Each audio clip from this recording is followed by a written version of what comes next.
Hey there, this is Matt Tekken. Today I wanted to go over some moves in Tekken 8 that are straying towards the direction of power creep. We'll take a look at some moves in the past and see where things are going in the future, so let's get into it. Even as early as Tekken 7 Season 3, each character was getting brand new moves at the beginning of each season, and this kind of set the precedent going forward that when a new season drops, you're getting new moves, regardless of if your character really needs them or not. I don't think we need to maintain the standard anymore that your character is going to get new moves at the beginning of every season. The move list in Tekken is already so large to begin with. Plus, some characters overall are pretty well-rounded and their design is pretty fleshed out that they really don't need any new moves. And I think that's why we get these redundant moves, like Paul's hatchet kick or Brian's new hatchet kick. These characters already have strong tools, or they have strong lows. They have moves that already do something similar.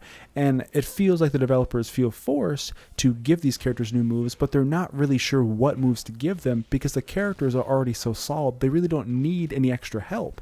And so they kind of just, throw something at the board and see what sticks. Not to mention, some of the things that make characters interesting are their weaknesses. Jack and Ganryu, for example, don't have 10-frame jabs. They have 10-frame moves that lead to guaranteed follow-ups on counter hits, and they would be stronger characters overall and fit in better with the rest of the cast if they had 10-frame jabs. But their 10-frame moves are far more interesting, so I prefer to keep them that way.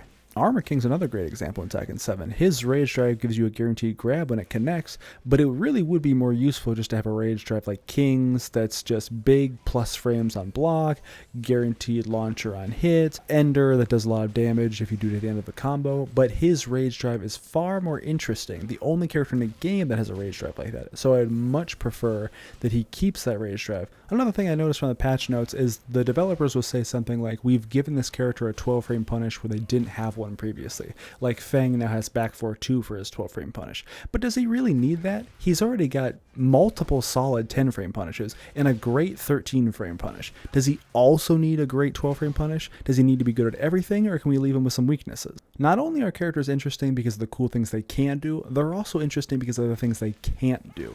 There was a time where not everyone had 15-frame punishers, where that wasn't ubiquitous. Characters like Bob didn't always have standing 15-frame launchers. They had strong 14-frame while standing launchers, so it became this game of how can I get into crouch so I can launch my opponent. I have to play around that. Whereas now, it feels like those considerations aren't being made. But having some characters strong in one area and other characters strong in another area is what gives the cast its flavor. If you create characters with well-defined weaknesses, the player needs to become more creative to get around those weaknesses. But when the solutions to problems are the same across the board, it takes away a lot of the decision-making process. When you're adding new moves just for the sake of adding new moves, redundancies are bound to happen, and that's how we end up getting these moves lists that are so bloated. I'm really curious to see what this is going to be like going forward, if characters are going to continue to get new moves each season, but if we keep this up, we're going to have a move list in the thousands. But I do think they'll reel back a bit from the path that they're currently on. If history has taught us anything, it's that players were generally positive about turning down the crazy from Tag 2 to Tekken 7.